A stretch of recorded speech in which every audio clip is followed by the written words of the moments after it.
Hello दोस्तों, welcome to my YouTube channel mechanical dose.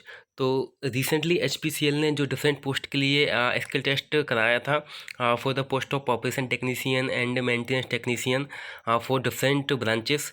तो उसका रिसेंटली मेडिकल एग्जामिनेशन के लिए रिजल्ट आ चुका है। इन शॉर्ट जिन भी कैंडिडेट का सिलेक्शन हुआ है फाइनली उनको प्री मेडिकल एग्जामिनेशन के लिए एक मेल पर्टिकुलर भेज दिया गया है। बाकी इसका ऑफिशियल साइट पर कोई भी रिजल्ट पब्लिश नहीं हुआ है। तो आज हम इस वीडियो में डिस्कस करेंगे कि मोस्टली किन किन ब्रांचेस का रिजल्ट आया है और इसके अलावा जो भी कैंडिडेट सेलेक्ट हुए हैं उनको क्या क्या डॉक्यूमेंट्स ले जाने हैं, क्या क्या डॉक्यूमेंट्स उन्होंने इस मेडिकल एग्जामिनेशन के लिए मंगाए हुए हैं। और एक सबसे बड़ा इशू ये है कि जिन कैंडिडेट के पास हायर डिग्री है जैसे बीटेक और बीई जो कि इस पोस्ट के लिए एलिजिबल नहीं थे, वो जो लोग, तो उनको क्या करना है और क्या वो लोग फाइनल डॉक्यूमेंट वेरिफिकेशन में एलिजिबल होंगे या उनको रिजेक्ट कर दिया जाएगा। तो एक बार उसको भी देखेंगे कि क्या मेल आया है और उसमें क्या क्या मेंशंस हैं।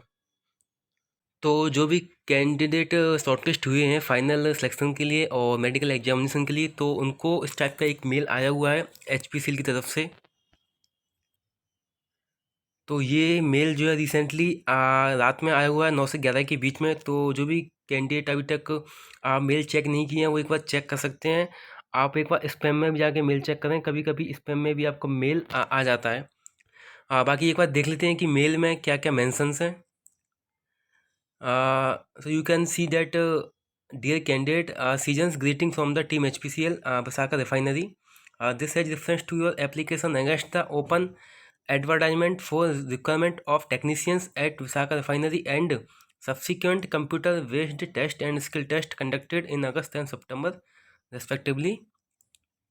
So be hereby invite you to appear for the pre-employment medical examination as per the detail given below. तो बेसिकली यहाँ पर जो भी कैंडिडेट सेलेक्ट हुए हैं उनको प्री मेडिकल एग्जामिनेशन के लिए डेट एंड वेन्यू मेंशन किया हुआ है। जैसे कि इस कैंडिडेट का जो डेट है वो 13 अक्टूबर को है और इनका जो वेन्यू है वो कोलकाता में मेडिकल एग्जामिनेशन होगा। और बाकी देख लेते हैं कि और किस ब्रांचेस के लिए मेल आया है और क्या क्या डॉक्यूमेंट्स उन्होंने मेंशन किए हैं जो आपको ले जाने हैं। तो एक ऐसा ही सेम मेल एक डिफरेंट कैंडिडेट के पास भी आया हुआ है, तो जिसमें आपका डिफरेंट वेन्यू है। इसका जो मेडिकल टेस्ट है वो 12 अक्टूबर को है और इनका जो वेन्यू रहेगा वो आपका विशाखापट्टनम आंध्र प्रदेश में है। तो इस प्रकार डिफरेंट कैटेगरी के लिए डिफरेंट ब्रांचेस वाइज वेन्यू है मेडिकल एग्जामिनेशन का। बाकी एक बार देख लेते हैं क्या क्या डॉक्यूमेंट्स उन्होंने मेंशन किए हैं जो आपको ले जाने हैं। तो essential documents for the pre employment medical examination for the further security. So first of all, they mention that self declaration regarding higher qualification as per the attachment format. तो जो भी कैंडिडेट डिप्लोमा के साथ साथ उन्होंने BTech किया हुआ है और बीई किया हुआ है या फिर हायर एजुकेशन प्रोसेसिंग में है, तो उनके लिए एक डिक्लेरेशन फॉर्म दिया हुआ है, तो वो अभी मैं दिखा दूंगा। तो उसमें क्या क्या मेंशंस हैं और आपको उसमें क्या क्या मेंशन करना है और क्या वो लोग एलिजिबल हैं फर्दर प्रोसेस के लिए। नेक्स्ट आपका है any information documents sort out at time of skill test in case of non submissible of below documents. तो ऐसे कैंडिडेट जिन्होंने स्किल टेस्ट के टाइम पर कुछ डॉक्यूमेंट्स मेंशन नहीं किए थे, कुछ डॉक्यूमेंट्स शो नहीं किए थे, तो वो आपको अब डॉक्यूमेंट्स लेके जाने हैं, चाहे आपका कास्ट सर्टिफिकेट हो या कोई भी पर्टिकुलर डॉक्यूमेंट हो, तो वो अब आपको लेकर जाने हैं फाइनल डीवी में। नेक्स्ट हम बात कर लेते हैं आपके कास्ट सर्टिफिकेट की। तो जो भी candidate SC ST EWS OBC different category से हैं, तो उनका भी अपना रेस्पेक्टिव सर्टिफिकेट ले जाना है। बाकी एक इम्पोर्टेंट चीज़ यहाँ मेंशन की हुई है कि candidate belongings to the OBC NC category should be in the possession of caste certificate should have been issued on or after 1/1/21। तो जो भी कैंडिडेट आपके OBC कैटेगरी से हैं, तो उनको जो OBC का सर्टिफिकेट है, कैरेक्टर सर्टिफिकेट, वो कैरेक्टर सर्टिफिकेट आपका 1 जनवरी 2021 से पहले का होना चाहिए। और अब बात कर लेते हैं EWS कैटेगरी वालों के लिए। तो EWS कैटेगरी वालों का जो आपका सर्टिफिकेट रहता है वो आपका फाइनेंशियल ईयर वाइज रहता है, तो ये आपका सर्टिफिकेट 2022 और 2023 के फाइनेंशियल ईयर के हिसाब से होना चाहिए।